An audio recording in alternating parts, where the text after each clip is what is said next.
খিদিরপুরে বিধ্বংসী অগ্নিকাণ্ড, ১৩০০ দোকান পুড়ে ছাই হয়ে গিয়েছে। গতকাল সেখানে গিয়েছিলেন মমতা বন্দ্যোপাধ্যায়, ব্যবসায়ীদের আশ্বস্ত করেছিলেন, কিন্তু ব্যবসায়ীরা আশ্বস্ত হননি।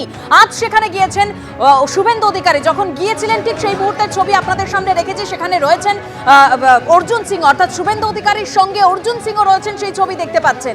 আর শুভেন্দু অধিকারী এই খিদিরপুরে গিয়েও কিন্তু মুখ্যমন্ত্রীর বিরুদ্ধে সরব হয়েছেন। তিনি কি তত্ত্ব তুলে এনেছেন? ম্যানমেড অগ্নিকাণ্ডের তত্ত্ব তিনি তুলে এনেছেন। পরিকল্পনা মাফিক আগুন লাগানো হয়েছে, এই কথাও বলছেন শুভেন্দু অধিকারী। এবং তিনি আরো বলেছেন যে রাজ্যে গোটা সিস্টেম ভেঙে পড়েছেন। মমতা বন্দ্যোপাধ্যায় সবার মুখ্যমন্ত্রী হতে পারেননি।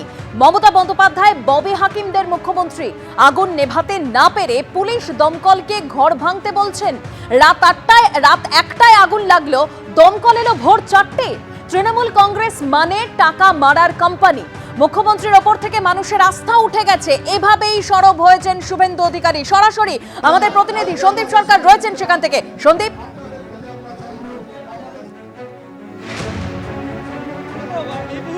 যাওয়া সেই মার্কেটের বিভিন্ন অংশ শুভেন্দু অধিকারী ঘুরে দেখছেন। শুভেন্দু বাবু, চলছে, ফায়ার ব্রিগেড দাঁড়িয়ে আছে, বলছে জল নেই। 36 ঘন্টা হয়ে গেছে। জিজ্ঞেস করুন ওদের, বাবুদের জিজ্ঞেস করুন মালিক। ব্যবসায়ীরা বলছেন যে 2022 সালে কর্পোরেশন এটা নিয়েছে, তারপরে এখনো তাদের বৈধতা দেয়। 70 বছর ডিএম এর হাতে ছিল, কিছু হয়নি।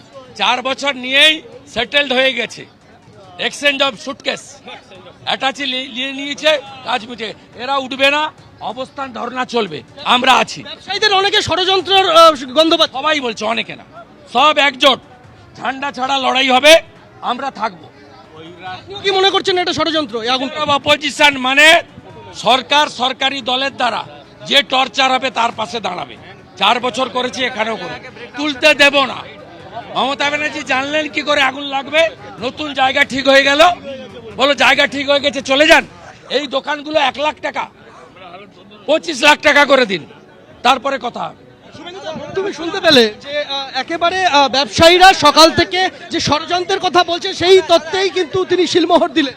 এবং ববি কালীগঞ্জে প্রচারে যাবে, ওই দিন আগুন লাগবে, ঠিক করেই ববি পালিয়ে যাবে। ও মুখ্যমন্ত্রীকে জিজ্ঞেস করুন, মাল নিয়েছে, মাল। তৃণমূলের এখন নতুন নাম টাকা মারা কোম্পানি। তুমি দেখতে পাচ্ছ যে এই মুহূর্তে ব্যবসায়ীরা যারা রয়েছেন তারা এই শুভেন্দু অধিকারী এখানে আসার পরে তারা তাদের যে অভিযোগগুলো তারা আগে থেকে জানাচ্ছিলেন, সেই অভিযোগগুলো আরও একবার বিরোধী দলনেতার সামনে তারা তুলে ধরেন। আমরা যদি আজকে সকালের থেকে অগ্নিকাণ্ডের দিকে তাকাই, তাহলে আজকে সকালেও এই 36 ঘন্টা পার হয়ে যাবার পরেও কিন্তু আগুন জ্বলছে। বিভিন্ন জায়গায় দোকান থেকে ধোঁয়া বের হতে আমরা দেখতে পাচ্ছি। ব্যবসায়ীরা যারা রয়েছেন তাদের বক্তব্য যে এই গোটা অগ্নিকাণ্ডের ঘটনা তারা স্বাভাবিক বলে মনে করছেন না। অস্বাভাবিকত্ব রয়েছে এই অগ্নিকাণ্ডের ঘটনায়, এই অভিযোগ তারা তুলছেন। এবং আগুন এখনো নিয়ন্ত্রণে কেন এলো না, এই প্রশ্ন কিন্তু তারা তুলছেন। তুমি দেখতে পাবে যে সংকীর্ণ এই যে রাস্তা, এই যে অরফানগঞ্জ মার্কেট, খিদিরপুর, যার শুরু হচ্ছে খিদিরপুর ব্রিজ, একদিকে তার সীমানা, আরেকদিকে সীমানা হচ্ছে একেবারে আলিপুর চিড়িয়াখানার লাগোয়া যে রাস্তা, অর্থাৎ চিড়িয়াখানার পাঁচিল থেকে শুরু করে খিদিরপুর ব্রিজ, এর মাঝখানের এই যে বিস্তৃত এলাকা, এটাই কিন্তু এই অরফানগঞ্জ মার্কেট।